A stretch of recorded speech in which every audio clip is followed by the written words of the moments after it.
মই এজন নিজে এজন খেতিয়ক খেতি কৰিয়ে ৰাইজৰ সেৱা কৰি আছোঁ সদৌ সমন্বয় ছাত্ৰ সন্থাৰ বিষয়ববীয়া হিচাপে জনজাতি সমন্বয়ৰক্ষী সমিতিৰ এজন সমন্বয়ক হিচাপে আৰু খিলঞ্জীয়া মঞ্চ অসমৰ কাৰ্যকৰী সভাপতি হিচাপে মই মানে বিভিন্ন প্ৰান্তত এনেধৰণৰ কৃষিৰ লগত জড়িত থকা মানুহক উৎসাহ উদ্দীপনা যোগাই আহিছোঁ আৰু আমি নিজেও খেতি কৰি আহিছোঁ গতিকে ময়ো ভাবিলোঁ মই বহুত দিনৰ পৰাই এই অঞ্চলৰ লগত এই ৰাইজৰ লগত যোগাযোগ আছে তেওঁলোকৰ লগত অহা যোৱা বা মাত কথা চলি আহিছে এনেধৰণৰ যোৱা বছৰ যেতিয়া বড়ো ধানৰ খেতিটো যেতিয়া মানে ধান আধা পকা হওঁতেই যেতিয়া হাল বালে মোৰ খুব দুখ লাগিল গতিকে এইবাৰো মই তেওঁলোকক কৈছিলোঁ যে আমি সোণোৱালকুছি ছাত্ৰ সন্থাই উদ্যোগ গ্ৰহণ কৰিম আপোনালোকে আমাক সহায় সহযোগ কৰি খেতি মানে আপোনালোকেই পাব গতিকে সেই উদ্দেশ্য আগত ৰাখি আজি আমি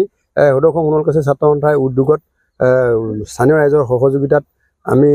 এই খেতিটো কৰিবৰ কাৰণে আগবাঢ়িছোঁ তেওঁলোকে 30 বিঘা মানে নিজৰ বিভাগে কেইজন মানে ভাবিছিল কিন্তু আমি প্ৰায় 200 বিঘা টাৰ্গেটত আমি কৃষি বিভাগৰ লগত আমি যোগাযোগ কৰি কঠীয়াখিনি ইতিমধ্যে অনা হ'ল আৰু আখিনি তেওঁলোকে দিব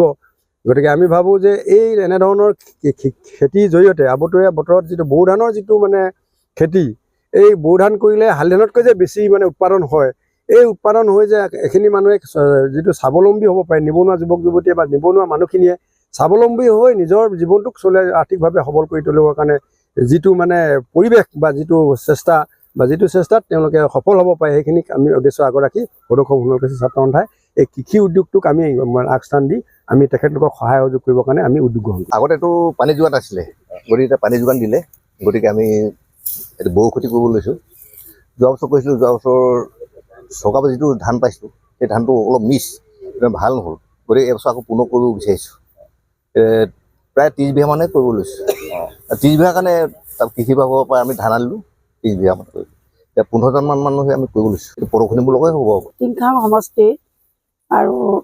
নখাট পঞ্চায়তৰ অন্তৰ্গতত নখাট সোণোৱাল গাঁৱৰ আমাৰ ৰিজাৰ্ভেশ্যন 2 নং ৱাৰ্ডত আমি যোৱা বছৰ কৰিবলৈ লৈছিলোঁ আৰু এইবছৰ আমি আগবাঢ়ি আহিছোঁ যোৱা বছৰ আমি ইমান সফল নহ'লোঁ সেয়েহে এইবছৰ আমি আকৌ পুৰুষ মহিলা লগ হৈ আমি মানে এই বড়ো খেতিটো আকৌ এবছৰ কৰিবলৈ লৈছোঁ কিমান ডেভেলপ হয় সেইটো আৰু